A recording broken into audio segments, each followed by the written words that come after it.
인간의 위대함은 저항함에 있다는 말이 있습니다.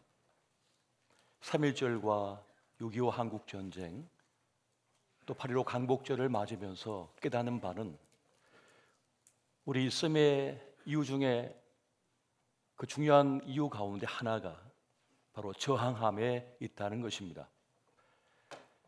벌꿀을 채집하려는 사람에게 이 벌들이 끊임없이 침을 쏘아댑니다.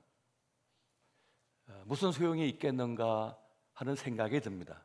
하지만 죽음을 각오하고 침을 쏘아대지 않았다면 이 지구상에 벌은 존재할 수 없었을 것입니다. 저항함의 위대함이 바로 여기에 있는 것입니다. 조선 사람의 흰옷사랑은 뿌리가 깊습니다. 또 유별납니다. 이것을 아는 일제는 1931년 흰옷 금지령을 내립니다.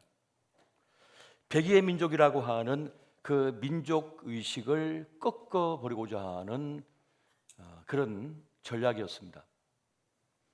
어길 경우에 적발되는 그 자리에서 먹물을 뒤집어 씌우고 강공소 출입을 금지시키고 벌금을 매겼습니다. 그러니까 엄포를 놓았습니다. 그럼에도 불구하고 수많은 사람들은 기어이 흰 옷을 곱게 차려입고 거리로 나섰습니다. 아니나 다를까 순사는 달려와서 흰 옷에다가 검은 먹물을 뿌리거나 뒤집어 씌우고는 몽둥이로 때립니다. 강공소 출입을 금지시키고 벌금을 매깁니다. 그럼에도 불구하고 여전히 사람들은 밤새 그 흰옷을 빨고 세탁을 해서 그 다음날 다시 그 옷을 입고 거리로 나섰습니다. 지금 우리가 이루고 있는 교회도 바로 저항의 산물입니다. 종교개혁자 마틴 루터는 변질되고 타락한 중세 교회를 향하여서 95개조 반박문을 내걸고 항거합니다. 그래서 1521년 그런 소환이 되어서 브롬스 의회에서 그 주장을 처리할 것을 요구받습니다. 만약 거부한다면 파문을 당할 것이고 죽임도 당할 수 있다는 그런 위협을 받습니다. 하지만 그는 왕과 모든 사람들 앞에 나서 최후 진술을 합니다. 나는 성경과 이성에 의하여 정죄되지 않는 한 내가 말한 어느 것도 철회하지 않겠습니다. 나는 하나님의 말씀에 사로잡힌 바 되었고 하나님의 말씀에 순종하고 있습니다. 양심에 거스르는 어떤 일을 하는 것은 불안하고 위험한 일입니다. 나는 여기에 서 있습니다. 나는 달리 어찌할 수 없습니다. 하나님이여 나를 도우소서. 아멘. 하며 그는 마지막까지 자신의 뜻을 굽히지 않고 항거하며 우리의 신앙이, 교회가 다시 말씀으로 돌아가야 할 것을 주장했습니다. 그 불길은 유럽 전체를 덮어버렸고 결국 오늘날의 우리 교회를 이루게 된 단초가 되었습니다. 10대 시절 주말의 명화를 자주 보았는데 그 기억나는 영화 중에 양철북이라고 하는 영화가 있었습니다. 한 소년이 양철북을 두드리면서 거리를 거닐고 하는 그런 모습을 보여주는 그런 영화였습니다. 10대 시절 그 영화를 보았을 때는 이게 무슨 이야기인지 무슨 내용인지 전혀 알 길이 없었어요. 깨닫지 못했는데 나중에 신학교에 가서 학교 도서관에 있는 양철북을 보고 꺼내서 읽어보다 보니까 이게 무슨 이야기인지를 깨닫게 되었습니다. 주인공 오스카는 파시즘의 광기에 사로잡힌 그 시절에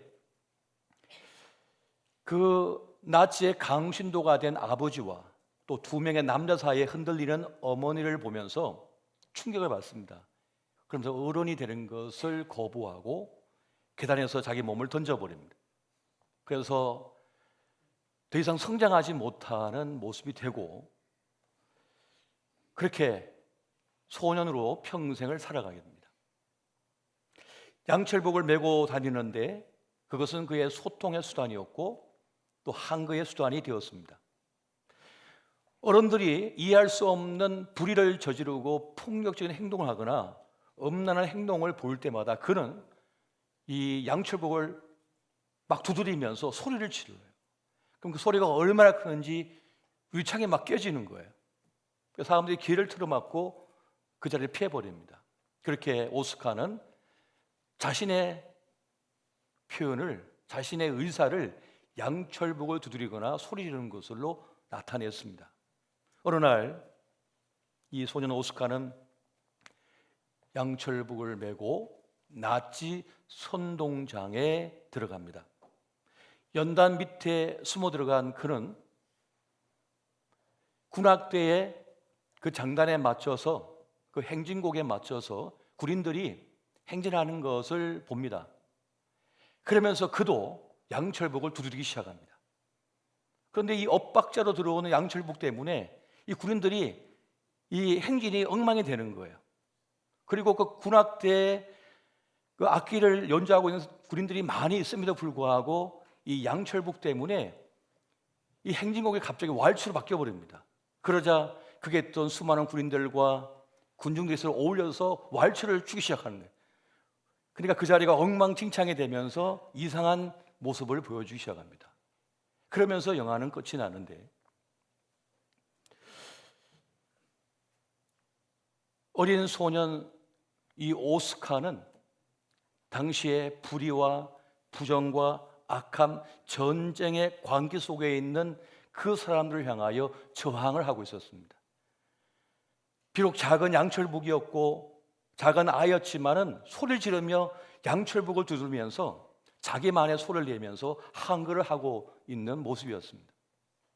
그렇게 저항하는 누군가를 통하여 세상은 다른 소리도 낼 수 있고 변화를 가져올 수 있다는 그런 외침을 하는 메시지를 가진 영화 그리고 소설이었습니다.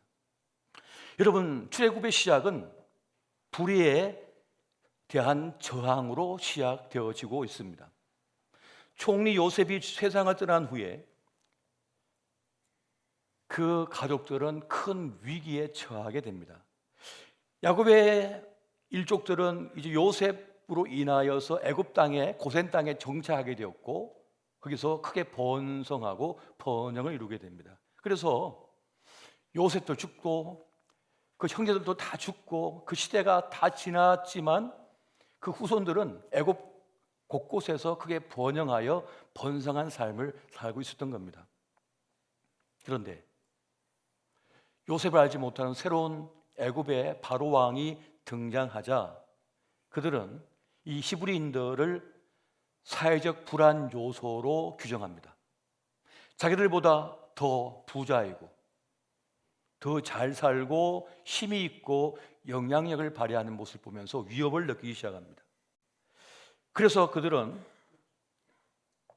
자신들의 정치적 위기와 공포, 두려움의 이유로 히브리 민족을 지목을 하고 이제 그들을 공격하여 재산과 땅을 빼앗고 그들을 엄한 노역의 길로 몰아가 버립니다.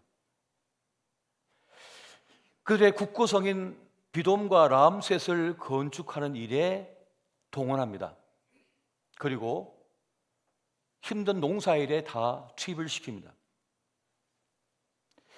그렇게 탄압과 학대를 통해서 그들이 소멸하기를 원했던 겁니다. 그런데 놀랍게도 그들은 더 번영하고 더 강인하게 번성하는 모습을 보여줍니다. 그래서 결국 인종 말살 정책을 시행을 합니다. 히브리 여인들이 해산을 할 때가 되면 그를 돕는 이들을 보내서 남자 아이들이면 죽이라는 겁니다. 엎어놓던지 이불을 덮어놓던지 해서 죽게 만들게 한다는 거예요. 이 일에 시바라와 부하를 불러서 명을 내리게 됩니다. 여러분, 생명의 손 아닌가요? 축복의 손 아닌가요? 산파는요. 이제 어머니의 뱃속에서 10달을 지내고 이제 이 세상에 나온 그 생명을 더 꽃피우게 하는 게 산파 역할인 거예요. 생명의 손이에요. 그런데 죽음의 손이 되라고 명을 내린 겁니다. 하지만 시므라와 부하는 도저히 그 일을 할 수가 없었습니다. 그래서 남자아이들을 살려줍니다. 왜 죽이지 않았느냐라고 물었을 때 히브리 여인들은 워낙 강인해서 이미 가보면 다 나았다고, 나와서 품에 안고 있다고 이렇게 얘기를 하는 겁니다. 진노한 바로는 모든 애굽 사람들에게 히브리인들이 아이를 낳을 때 찾아가서 산의 아이면 나일강에 던져버리라는 명을 내려버립니다. 그럼에도 불구하고 히브리 민족은 더 강성하게 번영을 이루어 갑니다. 그 이유는 시므라와 부하와 같은 생명을 살려내는 일에 자신을 바친 이들이 있었기 때문이었습니다. 자신의 안위를 생각하지 않고 용기 있게 약자들의 편에 서서 생명을 살리는 그 일에 자신을 바친 이들, 그들을 하나님께서는 기억하셨고 은혜를 베푸셨다고 성경은 기록하고 있습니다. 오늘 우리는 우리 시대 속에서 이 시므라와 부하와 같이 세상의 법이 아니라 하나님의 생명의 법을 쫓아서 생명을 살리는 그 일에 함께 해야 함을 여러분 명심하시기 바랍니다. 여러분, 잘못된 것을 따르는 결과에 대하여 우리는 면피할 수 있을 거라고 생각합니다. 하지만 그렇지 않습니다. 우리는 우리 시대의 문제에 대하여 면피할 수 없습니다. 그것이 하나님의 사람들의 책임인 겁니다. 불의에 정하지 않은 것은 협력하는 것과 다를 바가 없다고 말을 합니다. 그래서 우리는 침묵할 수 없고 하나님의 법을 따라서 생명을 살리고 보호하고 지켜내는 그 일에 앞장서고 힘써야 할 사명이 우리에게 있는 것입니다. 여러분, 출애굽의 정신은 바로 저항입니다. 저항은 뭡니까? 나는 이런 취급을 받을 수 없어 하는 겁니다. 나는 당신이 함부로 다룰 만큼 그렇게 형편없는 인간이 아니야 라고 말하는 겁니다. 나의 존엄을 지키기 위하여 기꺼이 그건 아니야 라고, 나는 거절한다라고, 거부한다라고 말하는 것입니다. 이것이 저항인 거예요. 나를 속박하고 얽매고 나를 윽박지르고 나를 숨 막히게 하는 그 멍에에서 벗어나서 나로서의 온전한 삶을 살고자 외치는 거, 싸우는 거, 항거하는 거, 이것이 바로 출애굽의 정신이 되고 있음을 여러분 명심하시기 바랍니다. 여러분, 우리는 죄에 대하여 너무 관대한 경향이 있습니다. 우리는 우리 시대의 악에 대하여 또 나에게 닥친 불의한 것에 대하여 어물쩍 넘어가는 경향이 참 많이 있습니다. 하지만 하나님께서는 죄를 관대하게 보지 않으십니다. 불의를 관대하게 넘어가 주지 않습니다. 주님은 우리에게 말씀하기를 피 흘리기까지 싸워야 한다라고 말씀을 하고 있습니다. 여러분, 히브리서 12장 4절을 보니까 너희가 죄와 싸우되 아직 피 흘리기까지 대항하지 아니하고 라고 말합니다. 우리 예수님은 우리를 살리기 위하여 피 흘리셨어요. 자기의 모든 피와 모든 물을 십자가에 다 쏟아버려서 싸우셨습니다. 우리 대신 또 우리를 살려내신 거예요. 구원하신 거예요. 그런데 왜 정작 너는 피 흘리기까지 안 싸우냐라고 말씀하는 거예요. 왜 너의 인생을 망가뜨리고 있냐라고 말씀하는 거죠. 포기하고 방임하고 있냐라고 말씀하는 겁니다. 여러분, 길을 가다가 어느 공소장 옆을 지나가는데 녹슨 철근들이 있습니다. 지나가다가 내 정강이가 그 삐져나온 철근에 부딪혀서 찢어졌어요. 이게 뭐야 하고 툭툭 털고 그냥 지나가십니까? 저 같으면 당장 약국이나 병원 가서 소독하고 파상풍 주사를 맞습니다. 왜? 나중에 그게 폐혈증이 되거든요. 이 피를 다 썩게 만들고 살을 썩게 만드는 거예요. 나는 괜찮다고요? 한번 해보세요. 어떻게 되는지. 당장 가서 파상 주사 맞지 않으면 얼마 못 가 폐혈증으로 죽습니다. 몸이 다 썩어버려요. 공부 아무리 많이 해서 소용없습니다. 아무리 예뻐도 소용없습니다. 아무리 멋진 옷을 입고 있어도 소용없습니다. 그건 독이기 때문에. 죄는 곧 큰 독입니다. 우리를 파멸시키고 파괴시키는 거예요. 그래서 우리 주님은 죄를 아주 철저하게 대하시고 용납하지 않으시는 거예요. 주님은 우리가 죄로 인하여 불의로 인하여 망하는 것을 용납하지 않으십니다. 그래서 십자가를 짊어지고 나아가 그 죄와 사망의 법을 깨트려 버리셨어요. 로마서 8장 2절 보니까 이런 그리스도 예수 안에 있는 생명의 성령의 법이 죄와 사망의 법에서 너를 해방하였습니다 라고 말씀하고 있습니다. 여러분 믿으시기 바랍니다. 예수 십자가의 복음이 생명의 성령의 법이 되어 우리를 살리신다. 그 죄로부터 우리를 지키신다라고 말씀하는 거예요. 여러분 십자가 복음은 죄와 사망, 불의에 대한 저항이라고 하는 것입니다. 우리가 죄로 인하여 멸망당한 것을 원치 않으시기 때문에 그걸 해결하시길 원하시고 극복하기를 원하시는 거예요. 사람들은 십자가의 복음을 우습게 여깁니다.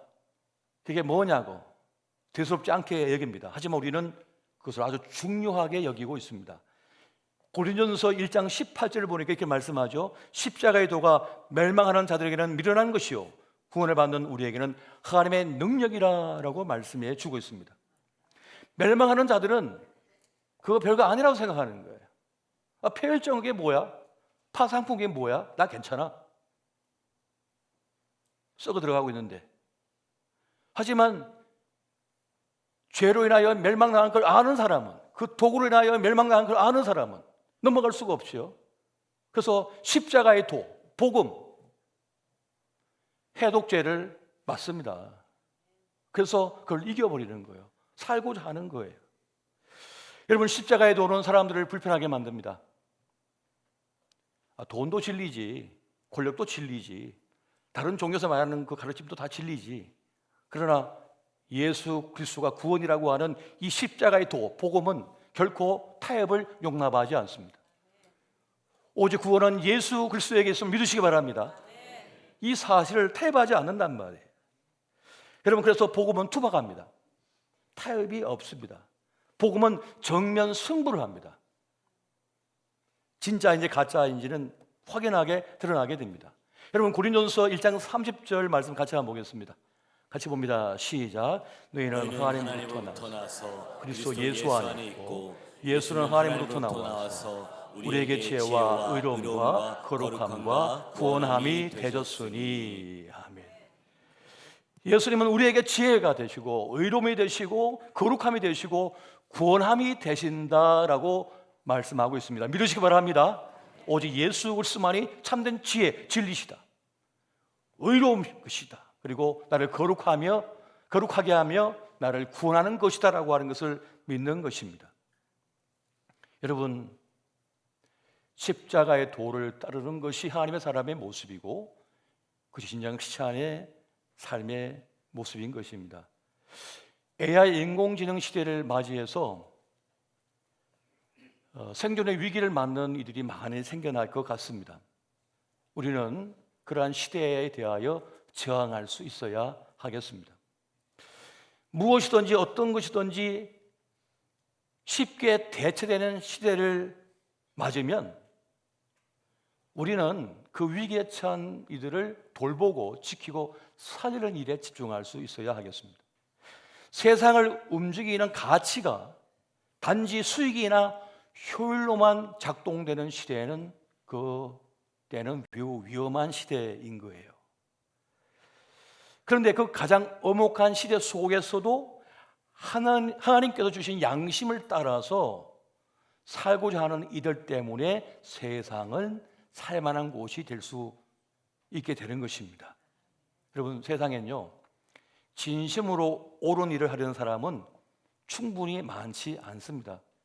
그리 많지가 않은 거예요. 모든 것이 자동화되어지는 시대 속에서, AI, 인공지능, 기계로 대체되는 시대 속에서 사람의 가치는 땅에 떨어질 겁니다. 그럼에도 불구하고 사람을 아끼고 돌보고 지켜주는 옳은 사람이 필요한 겁니다. 그 사람이 정말 중요한 사람인 거예요. 여러분, 우리 시대에도 눈에 보이는 폭력과 보이지 않는 폭력이 만연하고 있습니다. 폭력적인 행동 혹은 말, 폭언으로 사람을 괴롭히고 위해를 가하는 사람이 있는 반면에, 또 앞에서는 하지 않는데 뒤에서 말로서 평판을 훼손하고 사람을 외톨이로 만드는, 왕따로 만드는, 배제하는 그런 일로 사람을 해치는 일이 많습니다. 그런데 이러한 세상의 방식 속에서 하나님의 사람들은 하나님께서 주신 양심을 따라서 자기를 지키듯 보호하듯 다른 사람도 보호하고 지켜주고자 합니다. 이것이 그리스도 예수의 사람들, 하나님의 사람들의 모습이라는 거예요.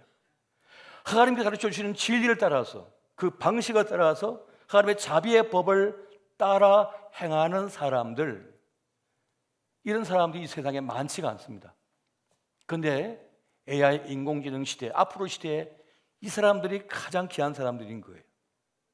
여러분, 우리는 무엇이든지 AI, 인공지능에게 물어보면 이제 쉽게 배우고 알 수 있습니다. 보트를 어떻게 만드는지 알려줘? 그럼 다 알려줍니다. 재료까지, 설계도까지 다 보여줍니다. 이제는 이 요리하고 싶어, 레시피 좀 알려줘? 다 알려줍니다. 이제 지식에 대해서는 더 이상 고민할 그런 시대가 아니에요. 근데 문제는 사람이 사람다워지려면, 사람답게 되기 위해서는 스스로 고민하고 스스로 애쓰고 배우고자 해야 된다는 겁니다. 전문가처럼 AI에게 지시를 얻어서 말을 할 수 있겠죠. 중요한 것은 뭡니까? 사람은 사람답게 되기 위해서는 직접 무엇인가를 추구해야 된다는 거예요. 그걸 진짜 살아내야 된다는 거예요. 진짜 삶이 되도록 해야 된다는 것입니다. 여러분, 지금까지 해온 방식들이 있습니다. 열심히 암기하고 수학 배우고 영어 배워서 등수가 높아서 좋은 대학 들어가고 그러면 좋은 직장이 허락되어 있어요. 그런데 이제는 그런 공식이 안 통하는 시대가 다가오고 있습니다. 이미 왔습니다. 할아버지, 할머니, 아버지, 어머니 했던 방식대로 했는데 직장이 없어요. 일이 없다고요. 그런 시대를 우리가 만든 겁니다. 왜? 이제 웬만한 전문 지식은 대체될 것이니까. 일할 것이 없을 것이니까. 이런 상황 속에 사람들은 존재의 위기를 겪게 될 것입니다. 이런 때를 맞이한 힘겨운 삶 속에 있는 이를 돌보는 그 일이 하나님의 사람들이 해야 할 중요한 사명이 될 것입니다. 이것이 주님께서 우리에게 원하시는 바예요. 십보라와 부하와 같이 세상의 공식과 법을 그냥 따르는 것이 아니라 하나님의 양심을 따라서, 이건 아닌데, 이건 살려내야 되는데. 여러분, 애굽의 바로가 그랬을 겁니다. 히브리인들, 너희는 소다, 우리는 돼지다. 먹을 거 주는 거 그대로 먹고 일해, 그냥 죽어. 그게 너희의 사명이야. 너는 내가 월급 주고 먹고 살게 하니까 넌 내 종이야, 내 하인이야. 여러분, 그렇게 직장 생활 하실 겁니까? 그렇게도 수용하실 겁니까? 나는 아니요. 난 거부합니다. 나도 인간이요. 나도 내 삶이 있어. 그 생명을 얻게 하고 더 풍성히 누리도록 지키고 보호하고 돌보는 사명이 출애굽의 정신이라는 거예요. 그 저항하는 것이 그 불의에 대하여 저항하는 것이 출애굽의 정신이라는 것입니다. 여러분, 세상엔 정말 좋은 사람들이 필요합니다. 정말 사람이 필요합니다. 다른 사람을 수단으로 여기시고 소모품으로 여기는 세상 속에서 자신을 아끼고 사랑하듯이 다른 사람도 아끼고 사랑하는 사람이 필요해요. 정말 필요하다고요. 사람은 AI, 인공지능, 기계가 아니잖아요. 사람을 기계와 같이 경쟁시키는 게 아니라고요. 또 지금 그렇게 가고 있지 않습니까? 그걸 잘한다고 생각하고 있지 않습니까? 그런데 하나님의 작동 방식은 그것이 아니라고요. 우리 주님께서 여러분 태양값 내놔 하지 않으시잖아요. 태양값. 물값 내놔 하지 않으시잖아요. 산소값 내놔라 하지 않으시잖아요. 주님은. 제일 중요한 건데 생존에서 가장 중요한데 공짜로 주셨잖아요. 공짜로 주셨다고요. 지금 태양이 없으면 어떻게 됩니까? 지구는요. 다 얼어 죽습니다. 산소가 없으면 다 몇 초 만에 다 죽습니다. 우리. 그래서 주님은 공짜로 주시잖아요. 그 비싼 거를. 이게 하나님의 작동 방식이라고. 살리는 방식이라고 이게. 하나님의 사람들은 이것을 이해하고 사람을 지켜내고 살게 하는 그 일에 집중해야 된다는 거예요. 여러분, 시간이 거듭될수록 우리는 지혜와 진리를 깊이 묵상하고 찾는 시간을 가져야 됩니다. 이 사순일의 시간은 말씀에 집중하는 시간이고 주 예수 그리스도에게 집중하는 시간이고 십자가의 복음에 대하여 집중해야 되는 시간이에요. 여러분, 어차피 우리는 먹고 살다가 죽습니다. 몇 년 남았습니까? 아무리 돈을 많이 벌고 아무리 권력 가졌어도요 죽는다니까요. 보십시오. 우리 시간이 딱 정해져 있다니까요. 이 생애의 시간 동안 어떻게 살 것인가, 무엇이 정말 중요한 것인가, 가치인가라고 하는 것을 알 때라야 제대로 살 수가 있는 거예요. 그렇지 않으면 다 무의미와 공허함에 빠져버립니다. 나 아파트 1000채 갖고 있는데 뭐지 이게? 아무 의미가 없어요. 공허함 속에 빠져드는 거예요. 무슨 의미가 있지 이게? 여러분, 일정한 수준의 수입이 벌어지고 웬만한 재산 갖고 있으면 공허에 빠진대요. 사람은. 차라리 적당히 있을 때는 정신없이 살았는데 진짜 다 가져버리면 의미가 없어져 버린대요. 먹는 것도 입는 것도 누리는 것도 아무 의미 없어요. 여행 가는 거 의미가 없어져 버려요. 진짜를 놓쳐버린다는 거예요. 1인 가구 시대가 점점 많아지면서 사회 안전망이 이제는 사회 안전망으로 작동했던 가족이 해체되면서 우린 점점 위기에 빠져듭니다. 고립에 빠져들죠. 동갑내기 친구밖에 없는 사람들은 다 고립에 빠진다잖아요. 그래서 우리는 더 결속해야 되고 더 서로 연결되어져야 되거든요. 근데 믿을 만한 사람이 없는 거예요. 신뢰할 만한 사람이 없는 거예요. 진짜 좋은 사람이 없는 거예요. 정말 괜찮은 사람이 없는 거예요. 세상에. 의지할 만한 사람이 없어요. 기대할 만한 사람이 없어요. 내 마음을 내어놓을 사람이 없어요. 내 마음 한번 내놓으려도 돈을 내고 얘기해야 돼요. 이제는. 저명한 상담가 만나면 1시간에 50에서 100이랍니다. 그거 내고 얘기해야 되는 거예요. 근데 그 사람은 진짜 나 아껴주는 사람이 아니에요. 돈 받고 하는 사람이지. 원리만 얘기해 주죠. 근데 진짜 나를 안기고 싶은 사람이 필요하거든요. 주님의 품같이 느껴지는 사람이 필요한 거예요. 주님의 손과 같은 그런 사람이 필요한 거예요. 이 세상은요. 진짜가 필요한 시대를 우리가 살아가고 있는 것입니다.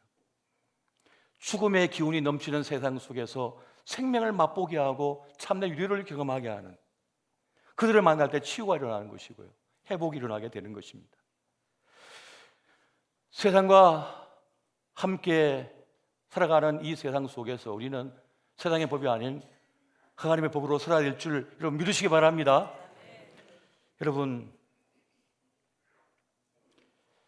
우리는 모든 삶의 정황 속에서 하나님을 선택할 수 있어야 됩니다. 여러분, 미시파트와 째다카는 하나님의 법입니다. 미시파트는 사법적 정의예요. 째다카는 하나님의 공의의 법이에요. 사랑의 법, 자비의 법이에요. 우리가 잘 알고 있는 것은 폐하법이잖아요. 여러분, 폐하법. 추수 때 농사를 지었어요. 땀 흘려서. 내 땅이에요. 내가 땀 흘려서 내 거예요. 그런데 추수 때 모퉁이는 추수하지 않습니다. 또 높은 데 있는 손에 안 닿는 나무의 열매는 굳이 안 땁니다. 그리고 수레 싣고 가다가 떨어진 곡식은 안 줍습니다. 그것은 이 땅에 지나가는 나그네와 고아와 가부와 덜짐승, 날짐승을 위하여 냉겨두는 겁니다. 세상의 논리와 법으로 따지면 내 건데 왜 남을 줘 이거를? 박박을 긁어서 나만 먹어야지. 근데 하나님의 법은 뭡니까? 폐하법은, 자비의 법은 남겨주라는 거예요. 그들을 위해서 넘겨주라는 거예요. 그럼 하나님께서 다 채워줄 거다 그렇게 약속해 주신 거예요. 살리는 법이고 생명의 법인 것이죠. 그들을 살려 또한 나도 살 수 있다는 것을 말씀해 주고 있는 겁니다. 이것이 바로 출애굽의 정신인 거예요. 세상에 대하여 저항하는 정신이 되고 있는 것입니다. 여러분, 가나안 여인이 예수님을 찾아왔습니다. 예수님께서 너무 지쳐서 사람들 피해서 외딴 곳에 들어갔는데 기어이 쫓아온 한 여인이 있었습니다. 이방 여인이에요.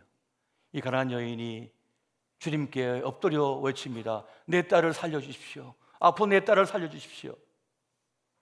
주님께서 말씀합니다. 자녀의 떡을 개들에게 주는 것은 옳지 않다. 그랬더니 그 앞에 엎드린 여인이 말합니다. 개도 상에서 떨어진 부스러기를 먹습니다. 그 부스러기 은혜라도 나에게 주십시오. 나는 내 딸을 포기할 수 없습니다. 이게 저항 정신인 거예요. 운명으로 받아들이지 않겠다는 거예요. 내 아들, 내 딸이 실패든지 죄든지 상처든지 어떤 문제 때문에 그렇게 끝나는 운명이 되는 것을 나는 저항합니다. 나는 용납할 수 없습니다는 겁니다. 주님 앞에 나아가서 매달리는 거죠. 싸우는 것입니다. 물러서지 않는 거예요. 물러설 수 없지요. 엄마는.